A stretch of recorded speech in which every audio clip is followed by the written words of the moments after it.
Toqimiyona darvozasi 16-asrda Shayboniylar hukmronligi davrida qurilgan va u majmuaning asosiy kirish darvozalaridan biri hisoblangan.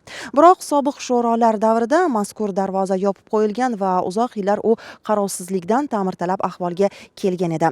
Davlatimiz rahbarining taklifi bilan so'nggi yillarda majmuada olib borilgan keng ko'lamli qurilish ta'mirlash ishlari natijasida Toqimiyona darvozasi ham qayta tiklandi va bugun ziyoratchilar uchun ochib berildi. Majmuaga g'arb tomondan kiraverishda darvozai Toqimiyona, darvozai Dilovar, darvozai Bobissalom va Dahmai Shohon nekropoli mavjud. Qadimda Buxoro shahrining 11 darvozalaridan biri Mozori Sharif darvozasidan to'g'ri yo'l bo'lib, darvozai Toqimiyona darvozasidan Naqshband ziyoratgohlariga kirilgan. Majmuada olib borilayotgan keng ko'lamli bunyodkorlik ishlarining yana bir muhim obyekti bu Doniyolbey madrasasidir. O'tgan asrning 20-30-yillarda butkul vayron qilingan mazkur madrasa bugun qaytadan tiklanmoqda.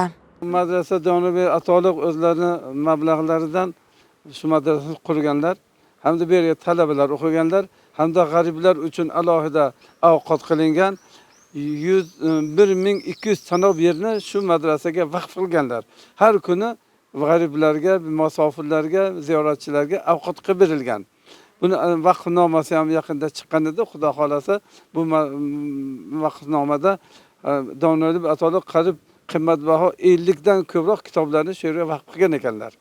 Shuningdek, majmua hududida 100 nafar ziyoratchiga mo'ljallangan yangi tahoratxona barpo etildi. Tasavvuf va Naqshbandiya ta'limoti to'g'risida to'liq ma'lumot beruvchi muzey binosi foydalanishga topshirildi.